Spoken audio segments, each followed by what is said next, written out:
నీతో చెప్పిన ఛానల్కి స్వాగతం సుస్వాగతం. ఈరోజు నేను మీ అందరితో గుంత పొంగనాలు ఎలా చేయాలో చూపిస్తున్నానండి. సో దీనికి కావాల్సిన పదార్థాలు: ఇడ్లీ బ్యాటర్, ఇలా సన్నగా తరిగి పెట్టుకున్న ఆనియన్, తురిమి పెట్టుకున్న క్యారెట్, గ్రీన్ చిల్లీ, జీరా, కరివేపాకు, కొంచెం సాల్ట్. అండ్ ఇది పొంగనాల్లో రావాలి కాబట్టి కొంచెం రైస్ ఫ్లోర్ ఒక 5 టేబుల్ స్పూన్స్ వేసుకుంటే సరిపోతుంది. ఇప్పుడు దీన్ని మిక్స్ చేసుకుందాం.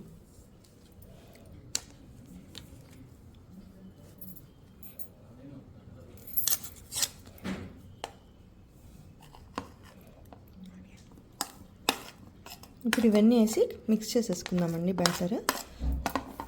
అండ్ ఇది పొంగనాలు ఇడ్లీ పిండిని బయట పెట్టుకుంటే మంచి పులుస్తుంది బాగా. సో టేస్ట్ అనేది పొంగనాలు చాలా బాగుంటాయి. డైరెక్ట్ ఇడ్లీ పిండి వేసుకుంటే అంత పులుపు ఉండదు.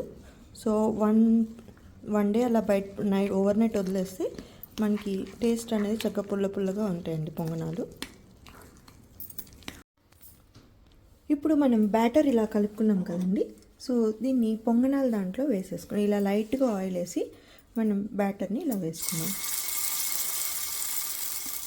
ఒక 5 to 8 మినిట్స్ ఒక సైడ్ వేగాక మనం నెక్స్ట్ సైడ్ తిప్పుకుంటే 2 సైడ్స్ పొంగనాలు అనేవి ఉడికి లోపల మనకి పచ్చి లేకుండా ఉంటుంది.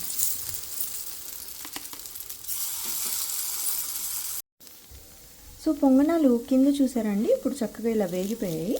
ఇప్పుడు దీన్ని సైడ్స్ ఇలా తిప్పేసుకుంటే సెకండ్ సైడ్ కూడా వేగిపోతుంది.